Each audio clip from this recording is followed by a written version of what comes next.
Olá a todos, boa noite, sejam todos bem-vindos a mais um encontro do grupo Estudantes da Luz. Nós que nos reunimos semanalmente, todas as sextas-feiras, às 8 da noite, através da plataforma Google Meetings online, para que nós possamos discutir, entrar em aprendizado através dos ensinamentos dos livros espíritas, né? Deste livro aqui, do André Luiz, Ação e Reação, que foi ditado e psicografado por Chico Xavier. Então nós estamos já no capítulo 14, já para finalizar o livro, faltam alguns capítulos ainda, e daremos continuidade a um próximo livro. Então se você caiu nesse vídeo aqui de paraquedas, nós temos todos os outros vídeos lá no canal Flaubert Menezes, que é um canal específico para estudantes, para a gente estudar a doutrina espírita e diversos temas relacionados, palestras e tudo mais. Nós temos as outras gravações dos capítulos do livro inteiro e outros livros também. Então, nessa noite, nós vamos, assim, adentrar a continuidade ali do capítulo 14, né? Que o capítulo 14 deu sobre o resgate interrompido. Então, nós vamos lá para a sala onde estão todos os nossos amigos, irmãos, que vêm aqui compartilhar com a gente aqui os conhecimentos. Tem mais gente chegando aqui. Olá, boa noite a todos, boa noite Maria Lúcia, boa noite Boa Beto, noite. Lidiane, Miriam, Jacira, Clarinha e Neuza. Boa noite a todos, bem-vindos. Vamos fazer então relembrar o capítulo. O capítulo chama-se Resgate Interrompido, né?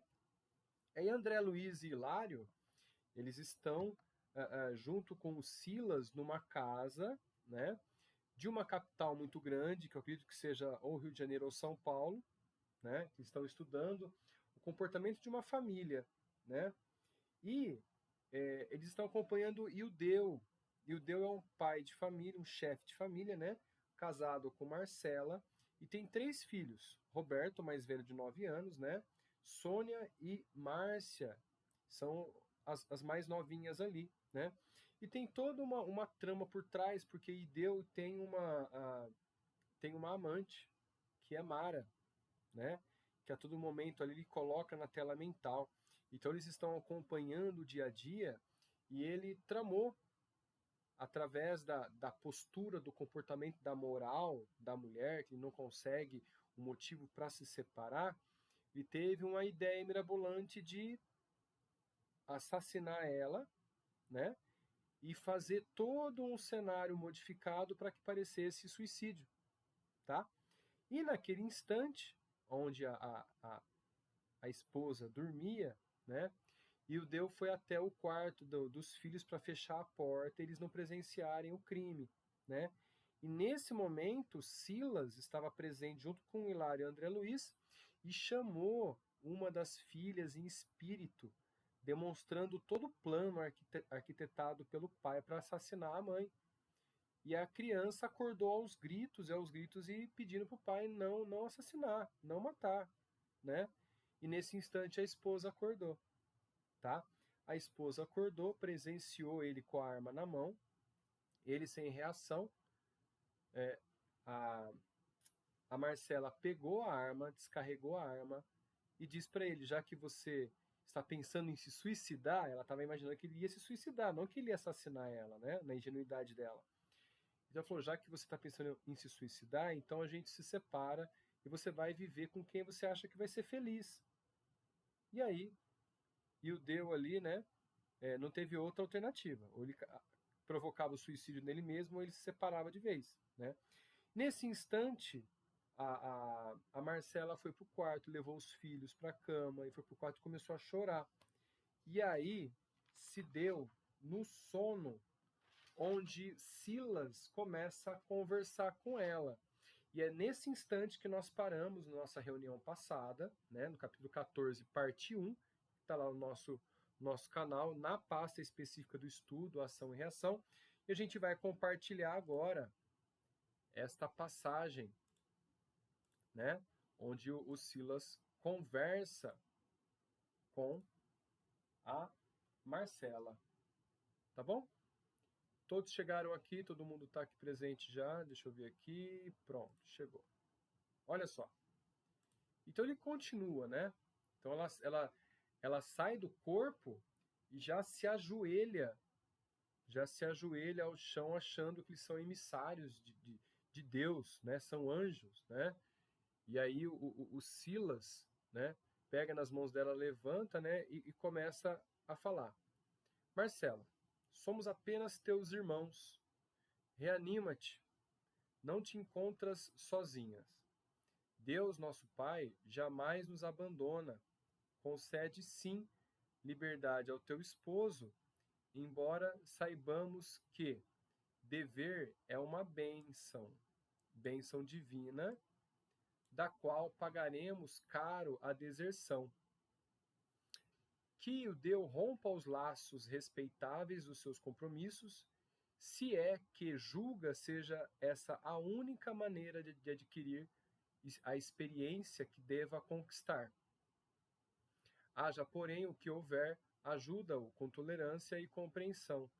Não lhe queiras mal algum, antes, roga a Jesus, o abençoe e ampare, onde esteja, porque o remorso e o arrependimento, a saudade e a dor, para os que fogem das obrigações que o Senhor lhes confia, convertem-se em fardos difíceis de carregar.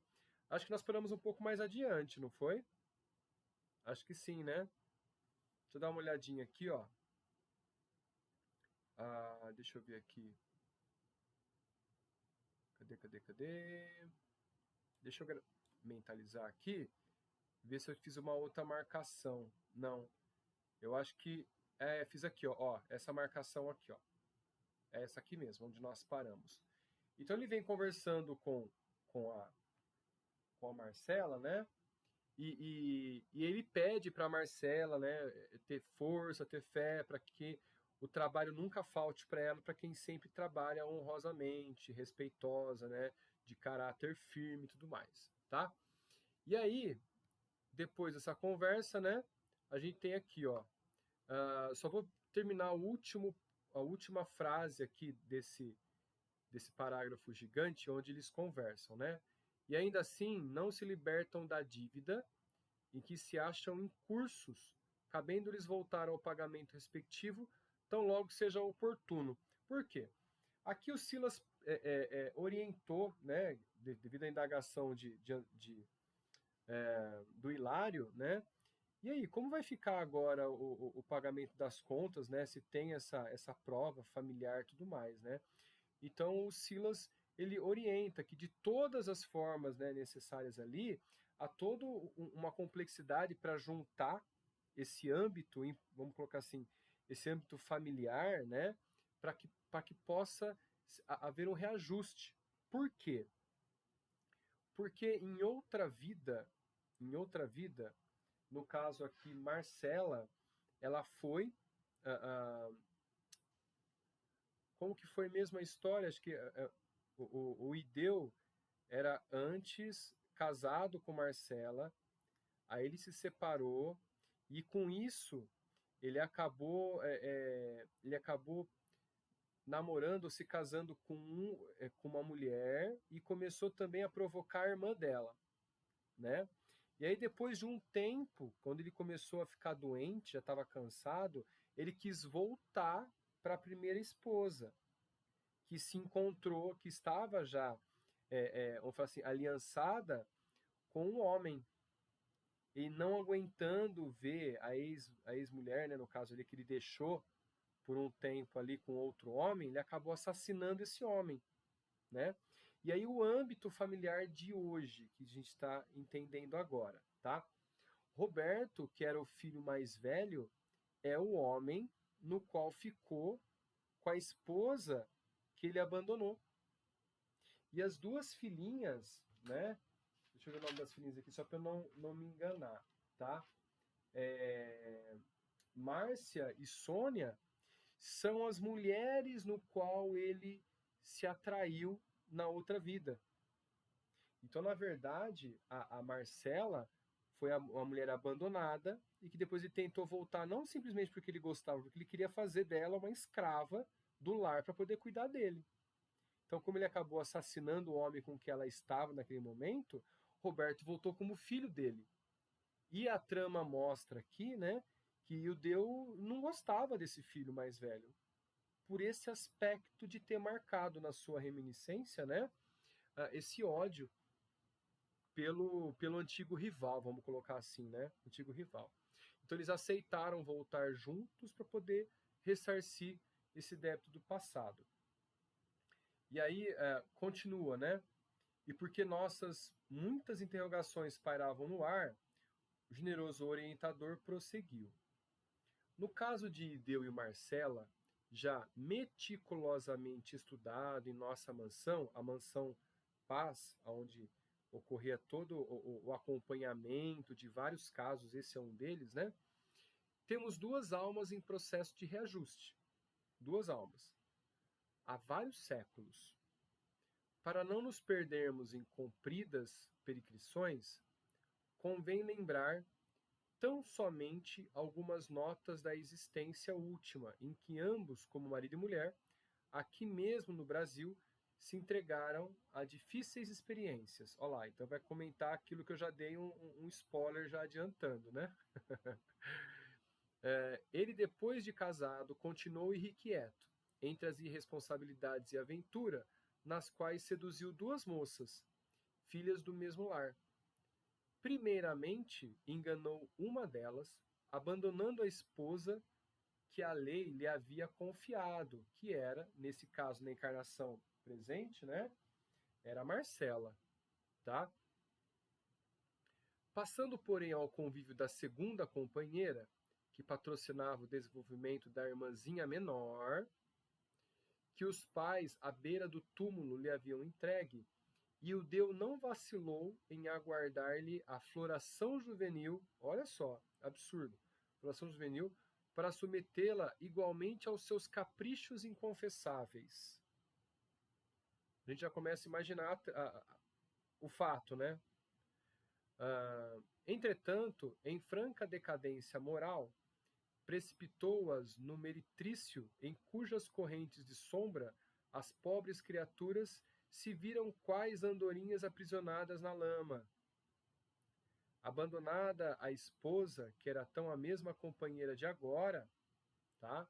Marcela, a sofredora mulher, incapaz de sofrear-se no insulamento, após 5 anos de expectativa e solidão, aceitou a companhia de um homem digno e trabalhador, com quem passou maritalmente a viver.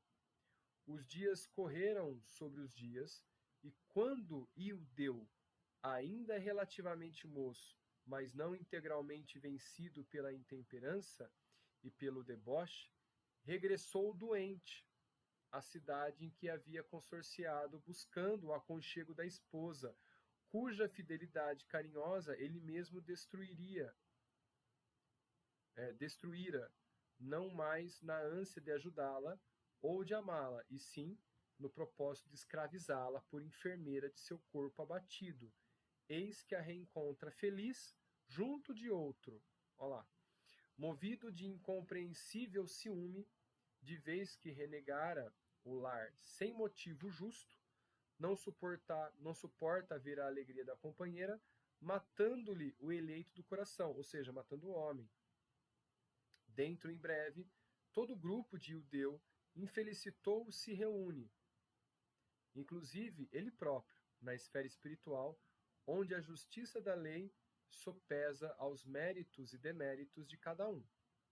E com o amparo de abnegados benfeitores, regressam aos personagens do drama doloroso ao resgate na reencarnação, como Ildeu, à frente das responsabilidades por ter maiores culpas. Marcela concorda em auxiliá-lo e retorna ao posto antigo, ajudando-o na condição de esposa fiel. Olha só. Bom, se ela aceitou voltar, com certeza ela já deve ter, assim, esclarecido as reencarnações passadas, porque de princípio ele comentou que há séculos eles estavam ali duas almas tentando se reajustar. Então, provavelmente, ela foi a causa da queda dele em vida anterior a essa que ele assassinou o homem que ficou com a Marcela nessa vida. Então, ela aceitou voltar para tentar ali reajustar algo muito mais passado que este. Então vamos lá. Marcela concorda em auxiliar o esposo e retorno ao posto antigo, ajudando na condição de esposa fiel. Roberto é o companheiro assassinado que volta, do qual Ideu é devedor da própria vida. Então, assim, a gente consegue entender agora o porquê que Roberto sempre acordava quando o Deus chegava lá todo é, é, alcoolizado, xingando, esbravejando tudo, ele ia lá e cuidava da mãezinha com mais carinho, né? Sônia e Márcia são as duas irmãs que ele arrojou ao vício e à delinquência, dele esperando hoje como filhas queridas o necessário auxílio para a reabilitação. O assistente fez pequena pausa e acrescentou: Vocês não ignoram, porém, que a reencarnação no resgate é também recapitulação perfeita? Olha só. Se não trabalhamos por nossa intensa e radical renovação para o bem, através do estudo edificante que nos educa o cérebro e do amor ao próximo que nos aperfeiçoa o sentimento, somos tentados hoje pelas nossas fraquezas como éramos tentados ainda ontem, porquanto nada fizemos pelas suprir, passando habitualmente a reincidir nas mesmas faltas.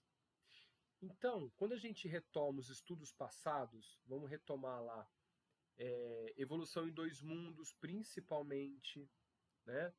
Aí depois a gente entrou também em A Caminho da Luz, e depois nos domínios da mediunidade, muito mais em Evolução em Dois Mundos. Nós temos que, assim, ó, a frequência da reencarnação com um objetivo reencarnatório quase que parecido era para fixar no animal primitivo, vamos falar assim, um reflexo importante para que ele chegasse no homem íntegro de todas as faculdades humanas, vamos colocar assim. A respiração, a digestão, a reprodução, o cuidado, a, a ânsia de querer mais, que isso também faz parte da nossa humanização, de querer sempre buscar o melhor. E esse buscar o melhor, ele vai de encontro à inteligência para nos refletir, para buscar o melhor para nós, moralmente também, mesmo que isso primitivamente é confundido com ganância, orgulho, obsessão e tudo mais. Então, imaginem, as frequentes reencarnações no mesmo erro, tornando assim um reflexo, que é o que ele vem falando aqui, tá? Então, para tirar esse reflexo, é difícil, bem complicado. Então, ó, aqui, como ele continua, através do estudo edificante, educa o cérebro do amor ao próximo, que nos aperfeiçoa o sentimento. Somos tentados hoje pelas nossas fraquezas, como éramos tentados ainda ontem, porquanto nada fizemos pelas suprir, passando habitualmente, olha só, habitualmente a rescindir nas mesmas faltas. Então nós vamos ter pouco a pouco resgate desse hábito e por isso que é tão difícil a gente mudar.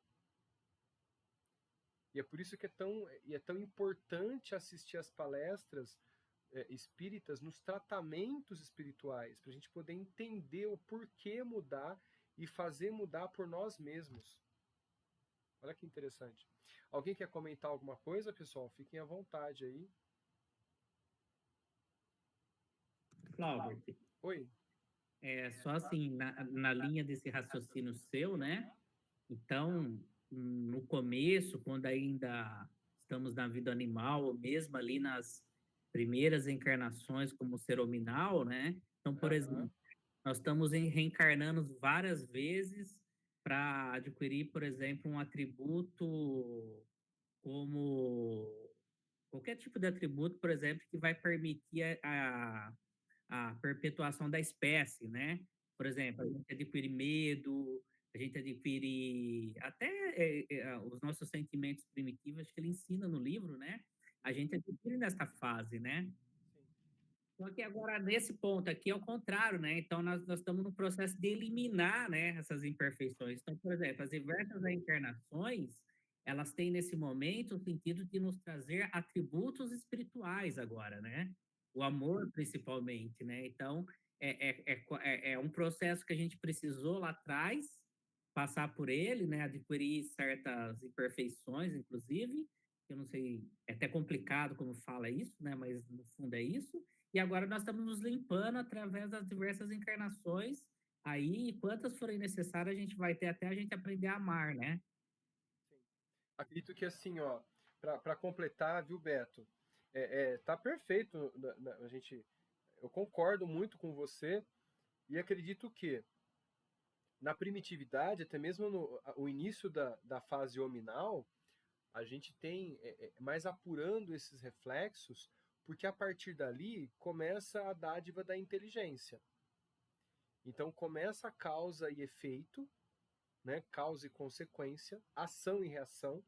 E aí a gente vamos falar assim, a gente é constrangido a raciocinar, né? A Sim, pensar na mudança. Porque a gente pode fazer tudo o que deseja. Ninguém impede a gente de fazer nada. Pode perceber. Desde a primitividade, a gente matou, a gente roubou, a gente usurpou, a gente traiu, fez de tudo. Todos nós. Só que aí nós estávamos em contato, né, com os exilados que vieram para cá, uma mente brilhante, né, uma mente brilhante que a gente imagina lá os faraós perante a toda a população, eles eram considerados semideuses, né, uma mente brilhante, uma inteligência ímpar e mostrando para a gente o lado dessa inteligência. Só que mesmo através dos erros deles e dos acertos, da benevolência ou não, na dureza do ambiente, a gente é constantemente constrangidos a pensar. Então, por isso que é difícil. Então, a gente ganha uma inteligência, cada vez que se conhece as leis morais, o amor, a caridade, a gente acaba sendo. A gente acaba tendo esse raciocínio. Peraí, eu preciso mudar, porque desse jeito eu vou ter consequência também daqui a um tempo. Né? Então, Jesus veio nos mostrar, quando ele reencarnou, a preparação dele. Aí o pessoal fala de há 2.000 anos, né? É toda essa preparação para acolher os capelinos para cá, para poder preparar. E aí, antes da vida de Jesus, que Moisés tirou o povo lá do Egito, e aí traz lá no Evangelho, né?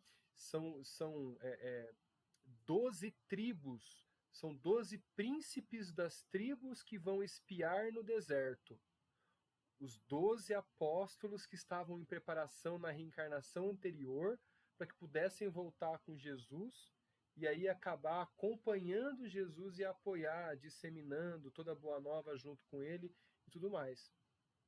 Então é muito interessante. Então agora nós com a inteligência fica impossível pensar em a gente matar, a gente roubar, a gente fazer algumas coisas que fazíamos no passado por reflexo, que hoje já não faz parte de nós mais. Parece que a impressão não faz mais parte de nós. A gente fica tão abismado quando vê algo muito cruel acontecendo. Né? Alguém comentar alguma coisa? Miriam, Giane? O, o Trigueirinho, não sei se vocês conheceram o Trigueirinho, um espiritualista. Acho que ele desencarnou em 2020, eu não sei, 2019, eu não lembro quando é que ele desencarnou. Você lembra, Beto? Bom, não. ele falava muito da nossa evolução para uma mudança interior de sentimento no amor puro, né?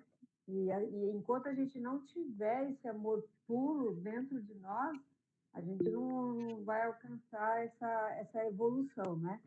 E eu sempre tive não. Quando eu comecei a perceber que é o amor que transforma, mesmo o amor doente, O amor doente, eu acho que ele vai transformar mais, porque vai passar pelas expiações da consequência desse amor ao contrário, né?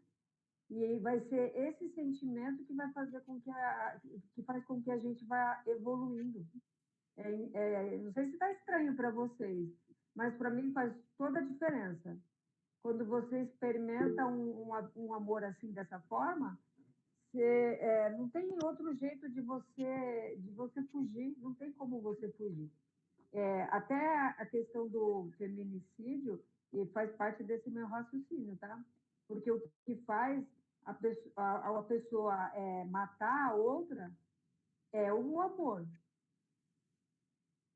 Não é outra coisa no seu amor, porque se você está se relacionando com uma pessoa que você não ama e ela te traz, você não está nem aí, tá nem aí, essa praca anda, você vai lá e arruma outra também, mas quando mexe com o sentimento é que faz com que aconteçam essas coisas. Aí você imagina a pessoa chegando lá do outro lado e percebendo esse erro. Então, ou seja, foi o amor que mudou. É aquele excesso que aí causa o erro e que a pessoa tem que dosar. Porque, assim, ocorre aquela ilusão de que o amor tem que ser o apego, mas na verdade o amor é libertação. Pô, se eu amo uma pessoa e ela quer ficar com outro, que eu vou segurar ela comigo? Ela vai ser infeliz comigo. É o amor de libertar. Só pra colocar aqui, viu, Miriam? Ó, a Clarinha colocou aqui, ó, estamos nos aperfeiçoando na moral. Isso mesmo. É a moral. A gente busca a inteligência de pensamento para poder buscar a moral de Jesus, como ele nos passou, né? Aí o Beto colocou aqui, ó, Trigueirinho, filósofo espiritualista, escreveu 84 livros publicados originalmente em português e muitos deles traduzidos para o espanhol, inglês, francês e alemão. Ele desencarnou dia 15 de setembro de 1918, tá? Eu tô lendo aqui o chat, por quê? Porque tem pessoas que vão assistir a nossa gravação lá pelo celular. Então lá fica muito pequenininho. Então eu vou ler sempre o chat para a gente poder, as pessoas de casa que vão assistir depois o vídeo, estarem por dentro do nosso chat também, tá? Aí a Clarinha colocou assim, ó. Veja o aperfeiçoamento está implícito naquele que sofre e perdoa. Exatamente, exatamente.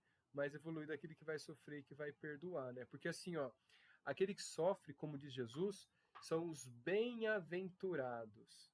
Ou seja, que passa pela adversidade, sofre, mas tem um aprendizado. Esses são bem-aventurados. Então ele fala lá, bem-aventurados os que sofrem, bem-aventurados os puros de coração, bem-aventurados os mansos, porque deles pertence o reino dos céus e assim por diante, né? Fala, Miriam.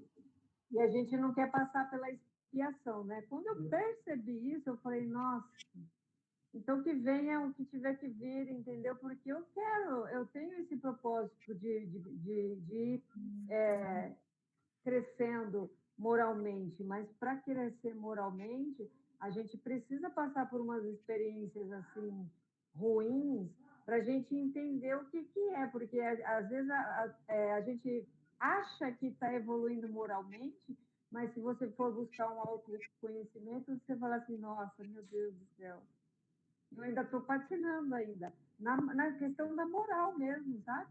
Na questão da moral mesmo. Quando a gente julga, a gente está saindo dessa linha de raciocínio aí. Mas ô Miriam, ó, eu acredito, né, como a gente viu lá até no capítulo anterior desse mesmo livro, né, que de repente você já adquiriu um conhecimento já tão assim maior, que você não precisa sofrer aquilo que precisava sofrer antes para poder educar o espírito. Já está passando pela educação e de repente você já está aprendendo no amor, né? Sim, Já mas já isso eu está não estou enxergando aperfeiçoando. isso. Mas Oi? eu não estou enxergando. Eu falo é que quando a gente não está enxergando. Porque a Ah, sim, expiação, sim. ela é um processo educativo. Ela não tem à toa. É isso mesmo. Quando a para ir à toa, ela fala assim, você já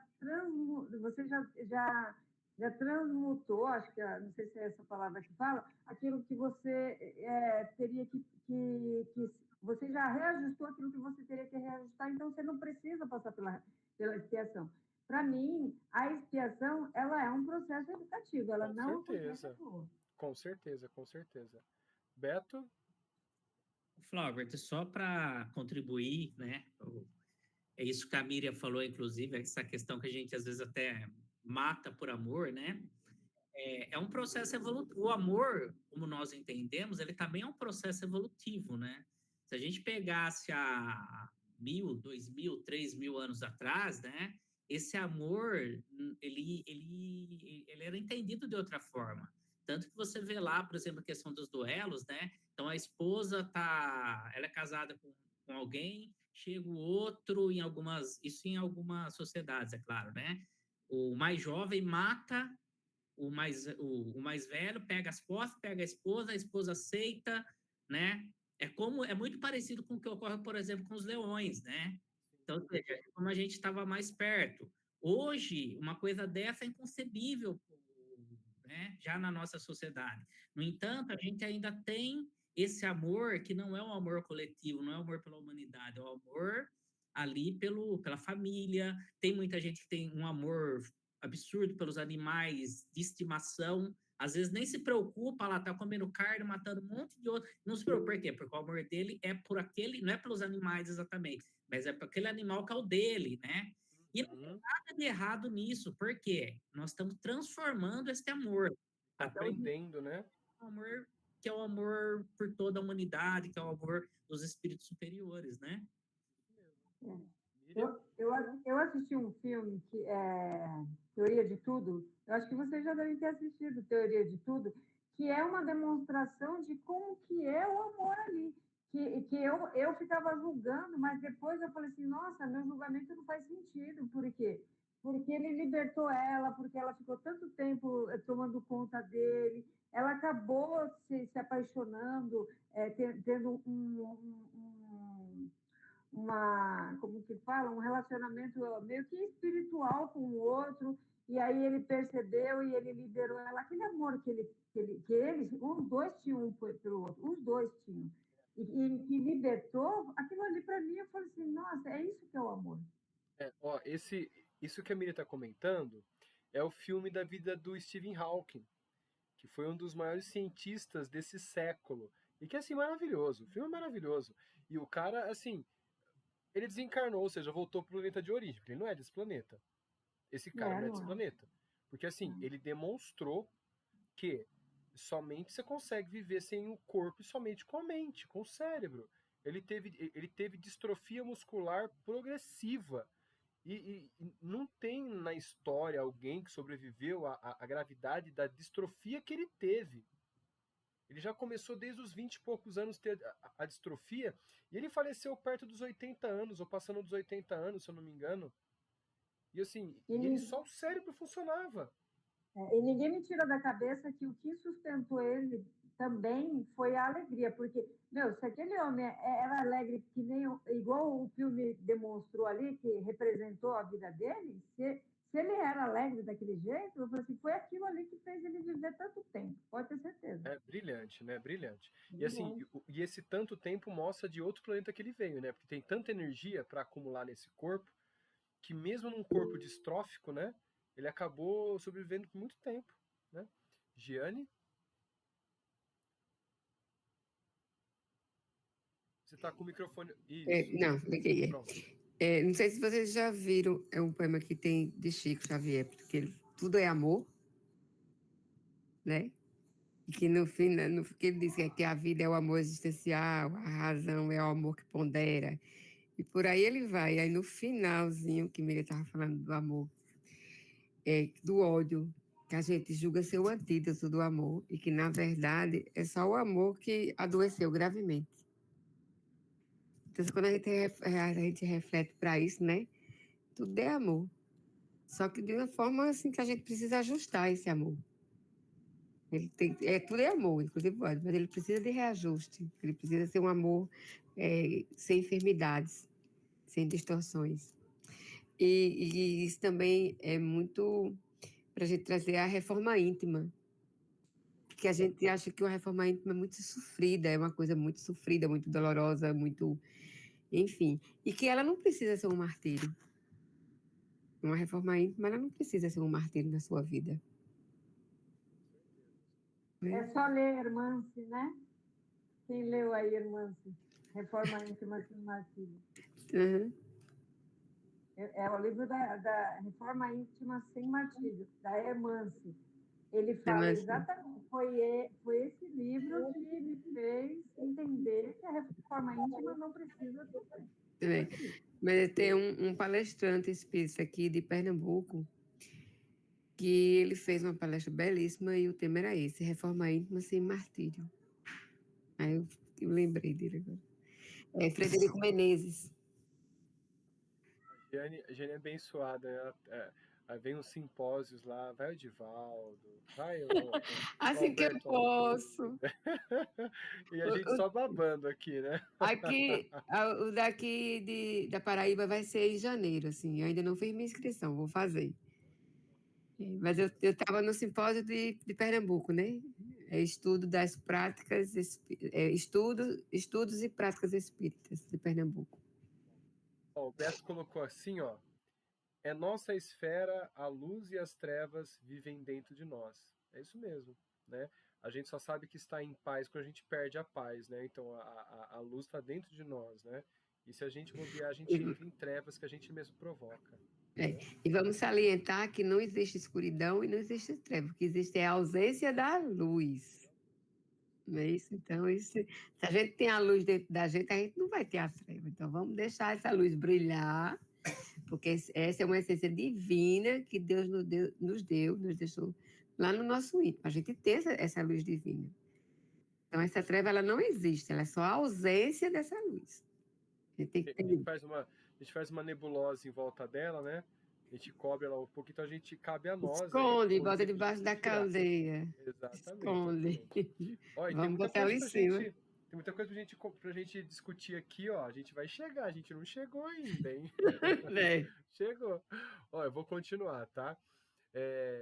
Segundo observam, e o Deu, displicente e surdo aos avisos da vida, é o mesmo homem do passado, buscando a suposta felicidade fora do tempo doméstico, desprezando a esposa, querendo estremecidamente as filhinhas nas quais revê as companheiras do pretérito e nada faz por perder a instintiva aversão pelo filhinho, em cujo contacto adivinha o antigo rival que lhe foi vítima da fúria arrasadora. Mas, indagou Hilário, se ele não encontra em Marcelo o amor integral, por que razão ainda agora, na presente romagem terrena, teria desposado? A afetividade juvenil não é um sinal de confiança e ternura? Olha só, Giane?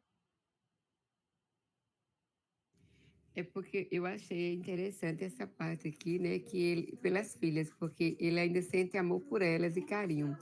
Aí eu fiquei refletindo que ele largou elas em meretrício, né? Em estado de delinquência. Quer dizer, ele abusou das duas, usou as duas, deixou jogada em situação de delinquência.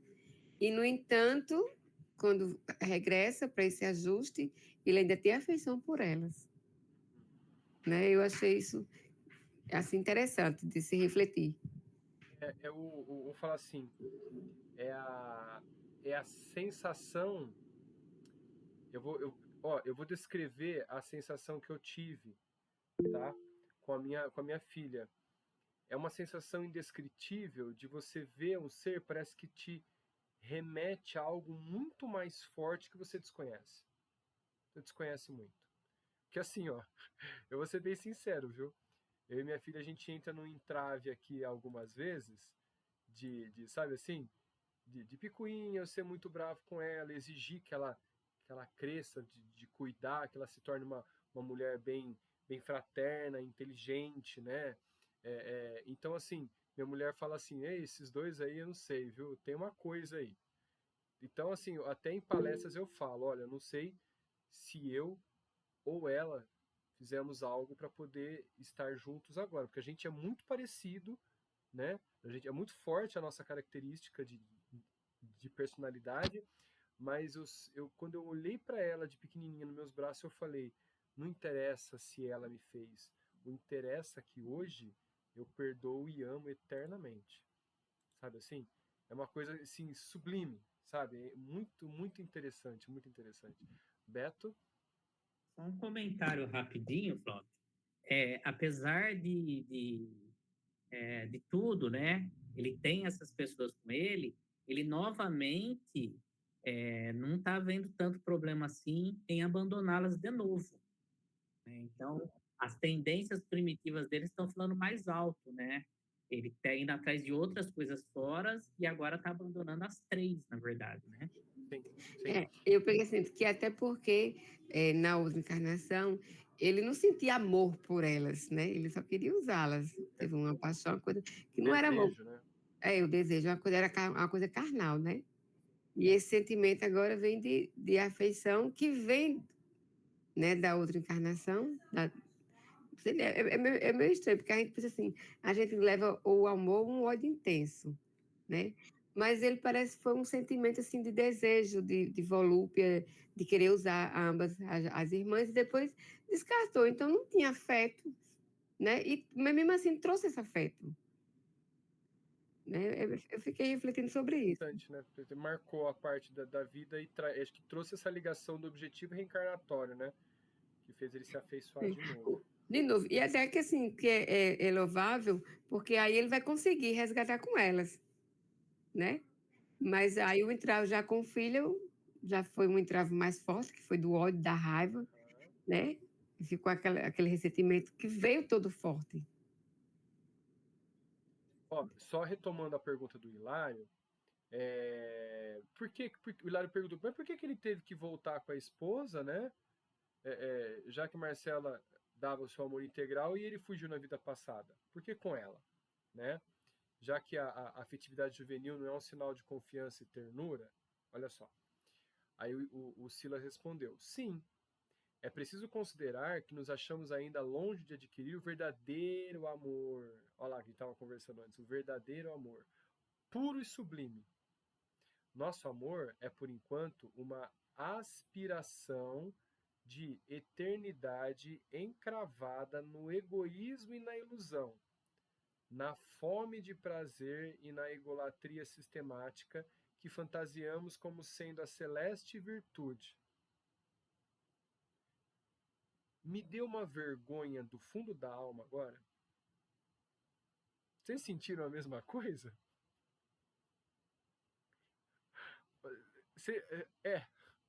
Somos todos criancinhas engatinhando, já perceberam, né? A gente está agindo assim, ó, constantemente pelo instinto. E como ele disse aqui, e assim, ó, 99% é o que ele diz aqui. Isso há quase 100 anos atrás. Olha só, na ilusão, na fome de prazer e na egolatria sistemática que fantasiamos. Ou seja, a gente deseja que aquela pessoa que a gente quer estar junto seja o ápice de tudo. A gente idolatra uma pessoa montando uma ilusão de como a gente deseja que ela seja, mas ela não é aquilo. Aí quando eu sempre falo isso, a paixão dura 3 anos. Quando a paixão acaba, a pessoa cai em si de quem é a pessoa que ele está, ou se transforma em amor, ou corre. Já repararam? Dura até 3 anos. E eu vivi isso na pele. Eu corri. Até encontrar minha esposa. Aí assim, aí foi um tempo maior, conhecendo tudo mais ali, aí me afeiçoei.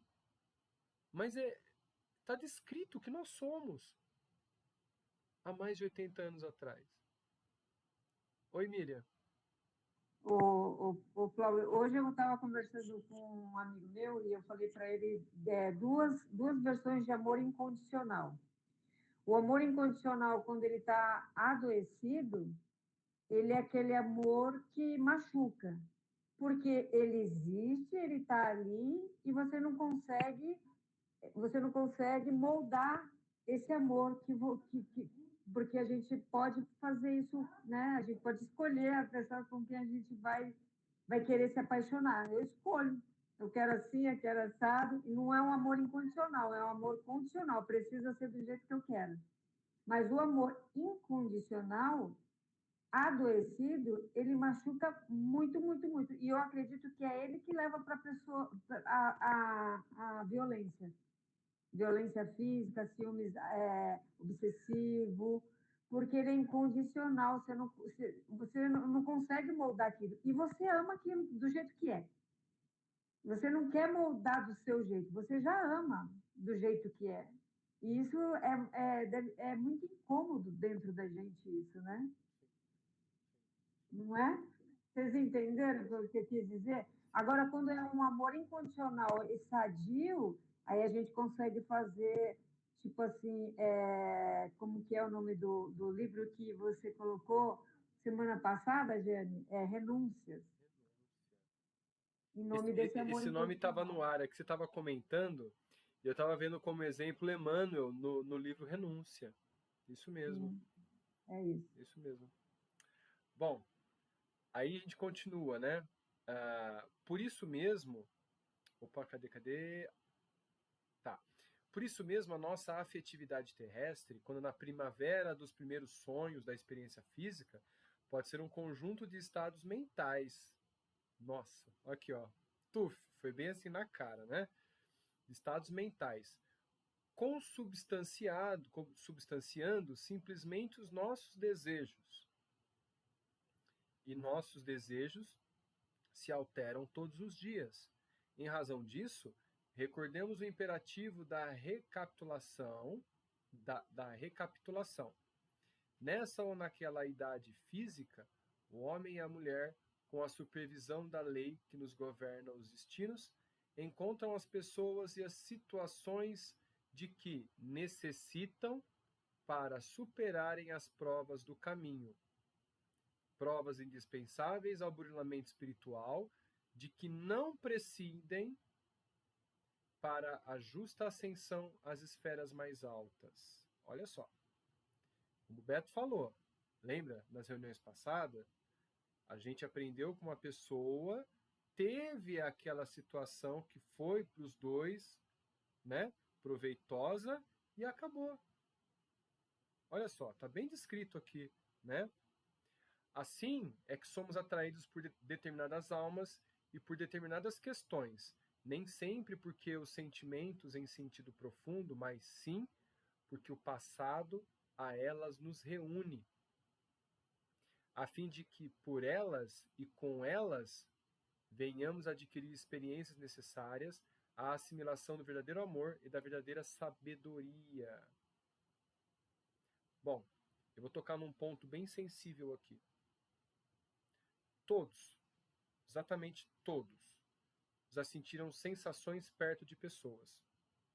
E que a nossa preservação de imagem não deixa fluir. E a gente, na inteligência, mantém a nossa postura. Mas nós sabemos o declínio que tem. Hoje a gente entende. Algo do passado que voltou para ter aquele contato para que sejamos diferentes, mais inteligentes. Olha que interessante. Eu estou falando na situação do sentimento. Do sentimento, né? É por isso que a maioria dos consórcios humanos, por enquanto, constituem ligações de aprendizado e sacrifício, em que muitas vezes as criaturas se querem mutuamente e mutuamente sofrem pavorosos conflitos na convivência uma das outras. Nesses embates alinham-se os recursos de redenção, da redenção. Eu vou dar um parênteses aqui, porque eu fico imaginando, nós temos muitos momentos felizes nos consórcios de hoje, nos casamentos e relacionamentos. Vocês estão imaginando como será depois vamos falar assim, da transição planetária e depois da regeneração? Já imaginaram? Quer dizer, dá para imaginar? Não dá para imaginar. é você pegar todos os momentos felizes que a gente tem que construir nessa vida para estar ao lado de alguém, e ele vai ser constante todos os dias. Agora a gente quer que acelere o tempo, né? A gente chegar lá mais rápido. Olha só que maravilha. Quem for mais claro e mais exato no cumprimento da lei, que ordena a. Opa! Da lei que ordena seja mantido o bem de todos, acima de tudo, mais ampla liberdade encontra para a vida eterna. Quanto mais sacrifício com serviço incessante pela felicidade dos corações que o Senhor nos confia, mais elevada a ascensão à glória do amor divino. Ou seja, eu gosto dessa palavra, né, dessa expressão, o altar sagrado da família. Oi, Miriam. Eu já estou com essa história na minha cabeça já faz um tempo que eu já ia comentar em outras oportunidades e não comentei, eu vou comentar aqui com vocês. Eu escutei uma vez uma radionovela falando sobre escravidão, tá? E os escravos que eram resilientes e resignados à condição de escravos, eles construíram eu não sei se foi em Paraty, eles construíram um lugar de ponto turístico. Os escravos, eles fizeram aquela construção. Morreram, passou-se um tempo, eles reencarnaram e adquiriram como merecimento a herança de ser dono daquele lugar que eles construíram, numa reencarnação pregressa, que fala? Posterior. Posterior. Olha só que interessante isso. Aqueles que foram resignados e resilientes naquela condição de escravidão, porque era uma condição de expiação, né? É que a gente, assim, é muito complexo isso, mas existe a condição de expiação, sim, para passar pelo preconceito, existe isso. Não são todos, mas existe. E aí eles são resignados, eles foram obedientes, construíram e ganharam pela lei divina o mérito de serem herdeiros e donos daquilo que eles construíram. Maravilhoso, né? Muito Os bom. Mansos herdaram a terra. Bom, depois passa pra gente no grupo lá a radionovela, que fiquei interessado agora. Tá no meu computador e eu vou pegar ela, assim. Eu vou passar para você. Ó, vamos pra gente poder fechar hoje, né? Então, aduzir, no caso ali, André Luiz, né? Nosso amigo Iudeu está interrompendo o pagamento da dívida em que se empenhou. Isso mesmo. E a Marcela, perguntou Hilário, garantirá por ele a sustentação do lar? Ele responde, né, Silas, é o que esperamos e tudo faremos para auxiliá-la, já que o esposo, mais uma vez, faliu nos contratos assumidos. Não será lícito contar matematicamente com o heroísmo dela à frente da casa? Insistiu meu colega, o Hilário, né? Quem poderá medir a resistência dos outros? Falou Silas, sorrindo. Marcela é senhora de si, e com deserção do esposo é chamada a encargos duplos. Desejamos sinceramente que ela seja forte e se sobreponha às vicissitudes da existência, mas se resvalar para delituosos desequilíbrios que lhes comprometam a estabilidade doméstica, na qual os filhos devem crescer para o bem, mais complicado e mais extenso se fará o débito de Ideu, porquanto as falhas que ela venha a cometer serão atenuadas pelo injustificável abandono em que lançou o marido. Olha só, que responsabilidade, né? Quem se faz responsável por nossas quedas experimenta em si mesmo a ampliação dos próprios crimes. Hilário meditou e disse em seguida: Imaginemos, porém, que Marcelo e os filhinhos consigam vencer a crise. esmagando com o tempo as necessidades de que são agora vítimas. Ficaremos terminando a atual reencarnação com plena vitória moral, em confronto com o Ideu, retardado, impenitente, devedor. Se a esposa e os filhos, então, definitivamente guiados à luz, dispensarem qualquer contato com a sombra, em franca ascensão às linhas superiores da vida, a quem pagará Ideu? Olha que pergunta maravilhosa. Quem pagará Ideu o montante das dívidas que se agrava? Olá, Beto. Agora vem a nossa discussão lá, né, um tempos atrás, né? E aquela aula que você deu na resposta. Olha só. Silas estampou um significativo gesto facial e explicou. Embora estejamos todos uns diante dos outros em processo reparador de culpas recíprocas, em verdade, antes de tudo, somos devedores da lei em nossas consciências. Fazendo o mal aos outros, praticamos o mal contra nós mesmos.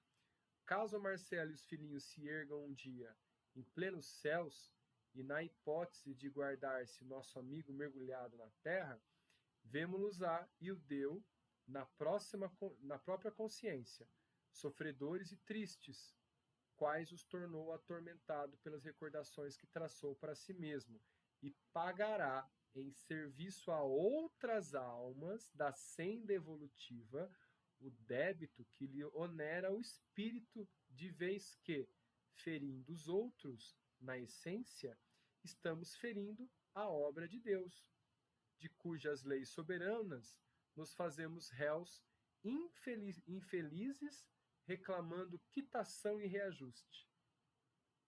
Olha só, né? Isso quer dizer, a palavra de Hilário, porém, foi cortada pela observação do assistente, que, lhe surpreendendo as ideias, falou firme.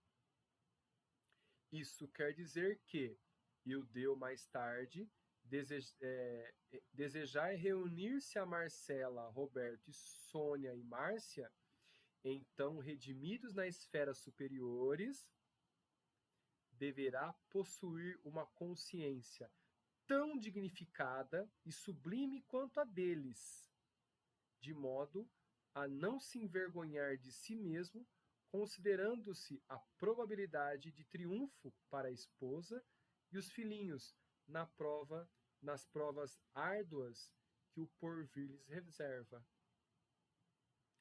Meu Deus, clamou Hilário triste, quanto tempo então para uma empresa dessas?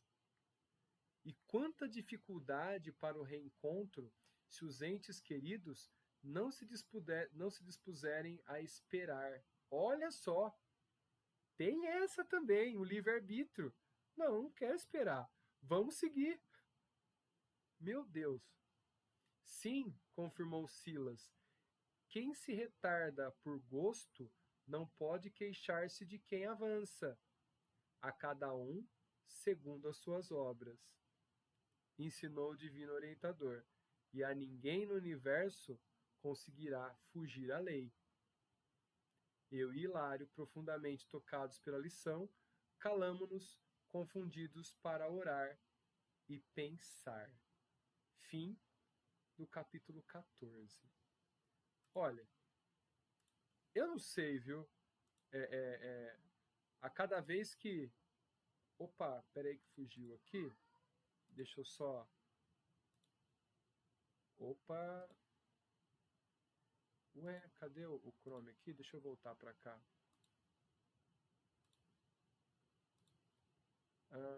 Ele acabou fugindo aqui. Só um minutinho, pessoal. Na gravação acabou fugindo. O Google Chrome para cá. Deixa eu ver aqui. Deixa eu parar o compartilhamento, ver se ele volta. Deixa eu ver aqui. Vamos ver. Meeting. Pronto, voltou aqui. Aqui voltou. Deixa eu ver só o outro. Voltou. Pronto. Voltamos aqui então. Então, olha só. Então a gente tem ali, né? a surpresa de que um capítulo parece que ser simplesinho, né? De ação e reação ali. E olha a lição que o Silas nos dá. Toda uma lição de aprendizado, né? De superação, de evolução individual. Aí a gente reforça aquele sentimento de assim, né? Nós temos o mundo inteiro com a gente, mas a caminhada evolutiva ela é individual, solitária consigo mesmo. Você pode ter o amparo dos amigos, das familiares, da família espiritual, mas o passo quem tem que dar somos nós mesmos. Não tem saída, não tem escolha. Oi, Beto, pode falar. O Flaubert, essa última parte, né, ela foi maravilhosa, né, em termos de ensinamentos, e eu só queria fazer um comentário assim, nesse final, né, não sei se foi só na minha mente, né, mas às vezes vem e fala, mas como assim? Será que teriam coragem de abandoná-lo, né? Será que a Marcela teria coragem de abandoná-lo? Mas não é uma questão de abandonar. Eu li esses dias, né, que eu falei para vocês, aquele livro maravilhoso que é Atlântida no Reino da Luz, né? E lá acontece exatamente isso. Dois espíritos que andavam juntos, de repente eles se separam, né? Por uma questão lá. Eu não vou dar spoiler para quem for ler, mas enfim, eles se separam e ela vai embora. E por que ela vai embora e não volta para ajudá-lo?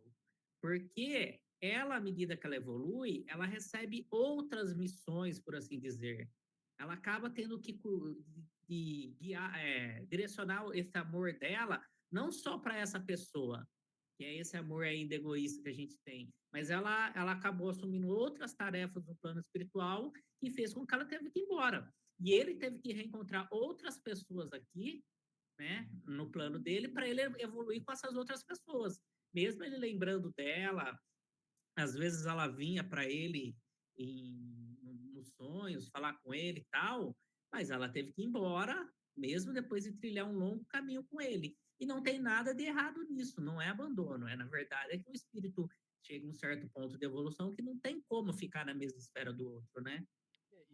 E nunca a gente vai ser abandonado, né? Porque assim, se uma missão com a gente ela acabou com uma pessoa junta ali, ela vai seguir outras missões e a nossa missão vai continuar na mesma circunstância que outros precisam passar pela situação que a gente precisa também, vai consorciar, como o Silas comentou, né? Então a gente tem o débito com as leis divinas. Tem Se uma o outro já amiga, nos... Oi? tem uma amiga minha que ela sempre diz o seguinte, né? O nosso patrão é o Cristo. Então, nós temos que fazer aquilo que o Cristo está apresentando para nós como trabalho. Nós não podemos ficar presos somente, por exemplo, a uma pessoa. É claro que quando tiver o trabalho for com aquela pessoa, temos que ficar ali. Mas se o trabalho nosso com as leis divinas for outro, temos que seguir em frente. Isso mesmo. Miriam? Eu gosto daquela frase que, eu não sei se gera uma metáfora, mas acho que é assim, que Cristo fala assim, ninguém vai ao Pai senão por mim. E ele fala isso justamente porque, não é porque é chegar nele, é fazer o que ele fazia, né? É. Pensar como ele pensava, sonhar como ele sonhava, agir como ele agia. Você sabe que Enfim, a um musiquinha, rapaz, né? sabe que um rapaz, a gente conversou, acho que no começo desse ano, ele é xamã, né? Ele é xamânico e a gente estava conversando sobre, a gente comentei das reuniões que a gente faz aqui e tudo mais, e ele falou que em desdobramento, conversou com entidades e tudo mais ali, e essas entidades comentaram com ele, olha, Jesus já dizia, eu sou o caminho. Mas ele não quis dizer ele, Jesus, é o caminho. Ele quis dizer você consigo mesmo. Nós somos o caminho para a ascensão, guiados pelos passos de Jesus que nos ensinou pelo comportamento. Então, quando ele fala eu sou o caminho, eu próprio, não o Jesus, a gente vai com Jesus, a gente vai seguir o nosso passo observando Jesus. É diferente. você fala, Jesus é o caminho, tá, então vamos adorar Jesus. Não, a gente tem que seguir os passos de Jesus, observando o comportamento, a moral, e dar os nossos passos, fazer a nossa reconstrução íntima, nossa reforma íntima. Pessoal, deu o nosso tempinho aqui e a princesa acordou no seu castelo. Eu deixei ela dormindo lá, acordou em seu castelo. Vamos fazer o fechamento, então, para a gente terminar esse maravilhoso capítulo mesmo. Olha, é muito bom mesmo, tá? Então vamos fechar, a gente fazer a nossa oração final.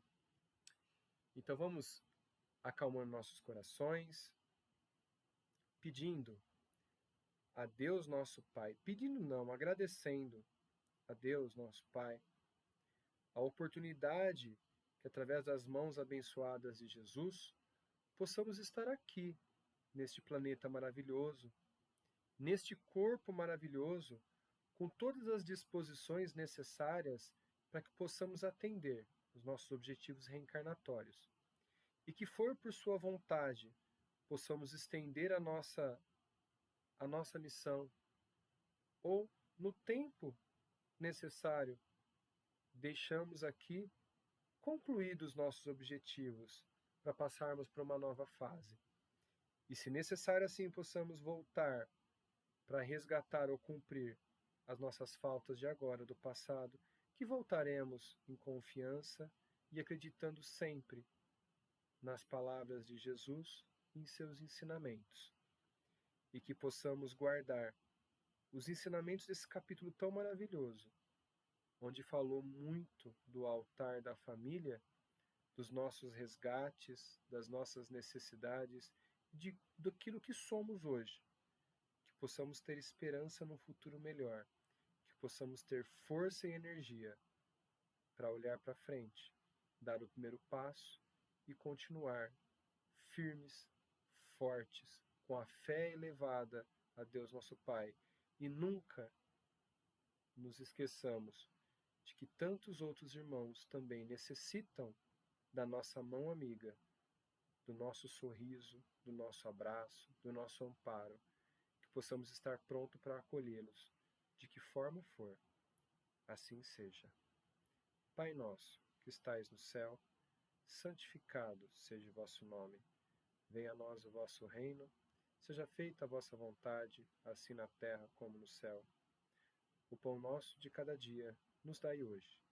Perdoai as nossas ofensas, assim como nós perdoamos a quem nos tem ofendido. Não nos deixes, Pai, cairmos em tentações, e livra-nos de todos os males. Que assim seja, que assim seja. Então vamos ter o desfecho com o pessoal lá do YouTube, para a gente já fechar com chave de ouro.